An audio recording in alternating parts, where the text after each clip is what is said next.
Depois de 47 anos e 3 anos e meio após o plebiscito que aprovou a saída, o Reino Unido deixa hoje a União das Comunidades Europeias num duro golpe ao processo de integração da Europa.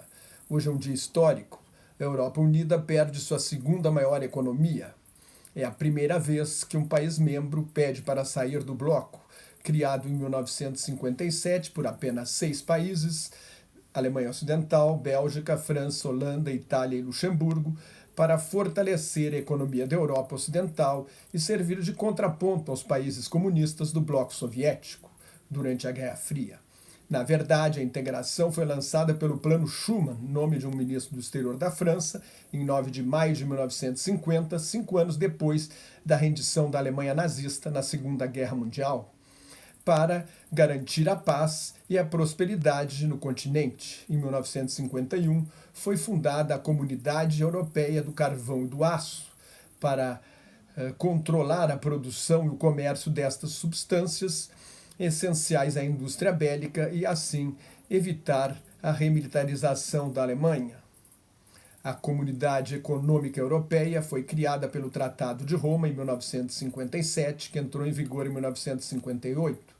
Depois de 2 vetos do presidente francês Charles de Gaulle nos anos 1960, o Reino Unido entrou para a Comunidade Europeia em 1973, no governo conservador de Edward Heath. A Dinamarca e a Irlanda entraram no mesmo ano. Por ironia do destino, na época, quem era contra a integração era o Partido Trabalhista.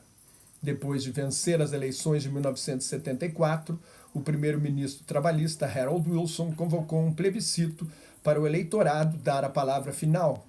A líder da oposição conservadora na época, Margaret Thatcher, fez campanha a favor. A entrada na Comunidade Europeia foi aprovada com 67% dos votos. Eleita primeira-ministra em 1979, Thatcher foi decisiva para a criação do Mercado Único Europeu, que removeu todas as barreiras ao comércio interno de bens. O crescimento da Comunidade Europeia e a implantação do Mercado Único aumentaram a força da autoridade central, a Comissão Europeia, e iniciando um processo de integração política. Os conservadores britânicos não gostaram. Não lutamos contra o comunismo e para fazer recuar as fronteiras do Estado no Reino Unido para nos submetermos a uma nova máquina burocrática, protestou Thatcher. Sua queda, em novembro de 1990, foi resultado do temor de parte do empresariado britânico de que a hostilidade à Europa prejudicasse a economia do país. O Partido Conservador nunca se recuperou desse regicídio. Entrou numa guerra civil interna em torno da Europa, o que ajudou os trabalhistas a voltarem ao poder em 1997, com Tony Blair, em pleno debate sobre a união monetária que criaria o euro. Blair queria aderir, mas seu ministro das Finanças e futuro primeiro-ministro, Gordon Brown, sempre relutou.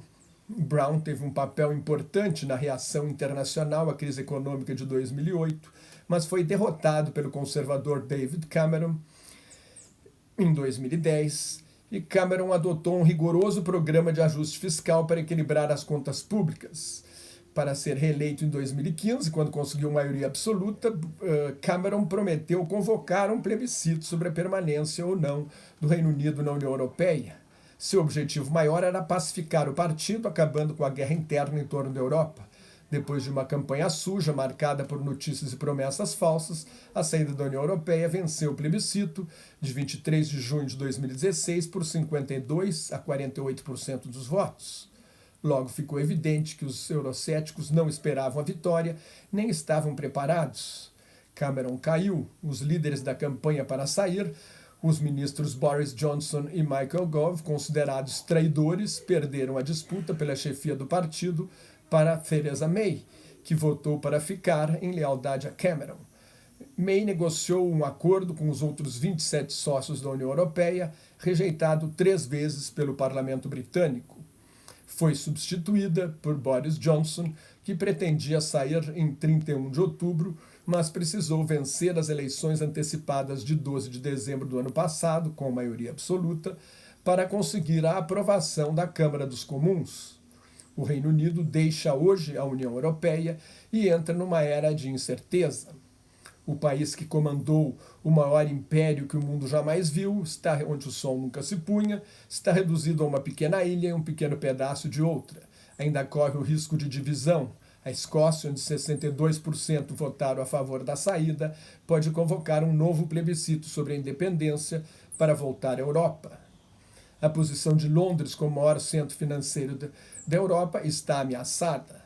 As previsões econômicas mais pessimistas são de uma queda de até 10% no produto interno bruto em 5 anos, se não houver um acordo de livre comércio com a União Europeia, com quem o Reino Unido tem cerca de metade do seu comércio exterior. Este acordo deve ser negociado dentro do período de transição de 1 ano. Vai exigir que o Reino Unido mantenha todas as regulamentações do mercado europeu sem poder opinar sobre suas regras. De imediato, o Reino Unido deve iniciar negociações comerciais com os Estados Unidos. O governo Donald Trump vai fazer de tudo para afastar o Reino Unido da Europa. O soberanismo, o unilateralismo e o ultranacionalismo de Trump são contra uma entidade supranacional como a União Europeia. Mas, pelo que foi adiantado até agora, os Estados Unidos não farão a menor concessão para fazer um acordo de livre comércio com o antigo colonizador. A Brexit é, de certa forma, uma ressaca pós-imperial. O Reino Unido não tem nem de longe o poder dos tempos do Império, como sonham certos líderes conservadores.